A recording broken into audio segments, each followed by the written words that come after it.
Hello everyone. Start करते हैं question case study का, जो कि बेस्ड है प्रोबेबिलिटी क्लास 12th पे। ठीक है, क्वेश्चन का स्टेटमेंट है, self study help student to build confidence and learning. It boost the self esteem of the learners. Recent survey suggest that the close to 50% learners were self stuff using internet resources and up skills themselves. तो छोड़ो, इसमें क्या दे रखा है, a student may spend 1 hour to 6 hours in a day in upskilling self. The probability distribution of the number of the hours spent by the student is given by this.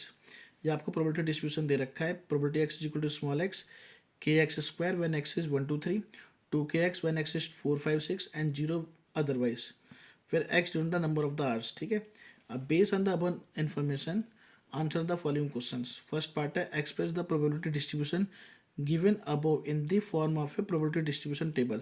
First part में इसने बोला है कि जो ऊपर ये जो दे रखा है इसको प्रोबेबिलिटी डिस्ट्रीब्यूशन की टेबल में कन्वर्ट करो। सेकंड पार्ट में बोला है फाइंड द वैल्यू ऑफ के, और उसके बाद थर्ड पार्ट फोर्थ पार्ट भी पढ़ेंगे। पहले इनको कंप्लीट करते हैं। ठीक है, देखिए सबसे पहले हमें दे रखा है यह function probability of X is equal to small X. ये हमें गिवन है के एक्स स्क्वायर 2kx 0, ये x इज इक्वल टू 1 2 3 के लिए, ये x इज इक्वल टू 4 5 6 के लिए, और ये otherwise.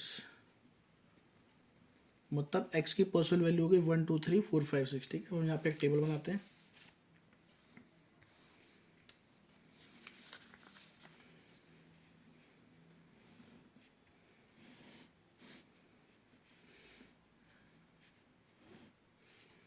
One two three four five six, ये हो गया x और ये हो गया probability x is equal to small x.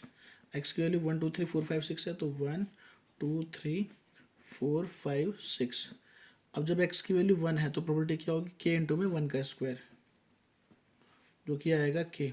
जब 2 होगी तो आएगा k इंटू में 2 का square is equal to 4k। जब 3 होगी तो k प्रोबेबिलिटी की वैल्यू आएगी k इंटू में 3 का square is equal to 9k।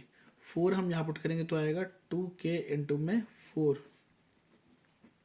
5 में 2k इंटू में 5, 6 में 2k इंटू में 6, 12k। ठीक है जी, इतनी बात समझ में आ गई। ये तो आपका फर्स्ट पार्ट का आंसर आ गया प्रोबेबिलिटी डिस्ट्रीब्यूशन की पार्ट। सेकंड में उसने बोला है फाइंड द वैल्यू ऑफ के, तो के कैसे लिख लेगा भाई, सम ऑफ प्रोबेबिलिटी इज 1 होता है, तो इन सब का सम कितना हो जाएगा 1, तो आएगा के प्लस का 4k प्लस का 9k प्लस का 8k प्लस का 10k प्लस का 12k इज इक्वल टू 1। इनको ऐड करेंगे तो आएगा 5 14 22 32 और 44, 44k इज इक्वल टू 1, तो k आ गया 1/44। ये सेकेंड पार्ट का आंसर आ गया। ठीक है जी, अब थर्ड पार्ट के ए में बोला है find the mean number of hours spend by the student, मतलब एक्सपेक्टेशन ऑफ एक्स निकालना है। ठीक है, तो मीन कैसे लिख लेगा,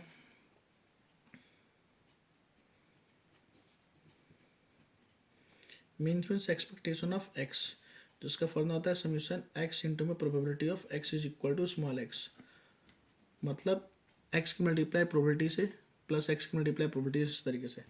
ठीक है, तो ये आ जाएगा 1 इंटू में के प्लस का 2 इंटू में 4k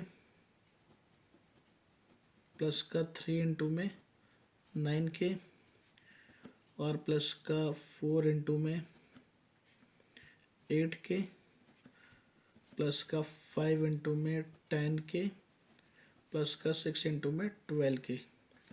मल्टीप्लाई करेंगे तो आएगा k प्लस का 8k प्लस का 27k प्लस का 32k प्लस का 50k प्लस का 72k। ऐड करेंगे तो आएगा 190k। अब k की वैल्यू पुट कर देंगे तो मीन हमारे पास आ जाएगा 190 और 1/44, 2 से काटेंगे तो आएगा 95/22। तो ये थर्ड पार्ट का आंसर आ गया। ठीक है, अब इसके ऑप्शन में भी दे रखा है, वो भी कर लेते हैं। वैसे करना तो पेपर में एक ही है। देखो, find the probability x greater than 1 and less than 6, probability x greater than 1 है, लेस देन 6 है। तो 1 से 6 के बीच में क्या आएगा, 2 3 4 5, तो आएगा probability x is equal to 2 plus का probability of x is equal to 3 plus का probability x is equal to 4 plus का probability x is equal to 5। तो 2 का मतलब हो गया x इक्वल टू की प्रोबेबिलिटी कितनी है 4 के, x इज इक्वल टू 3 की प्रोबेबिलिटी कितनी है 9 के, प्लस का 4 का मतलब 8 के, प्लस का 10 के, इनको ऐड करेंगे तो आएगा 31 के। तो 31 के की वैल्यू 1/44, तो आंसर आ गया 31/44। ठीक है जी, ये इसका आंसर हो गया। क्लियर है।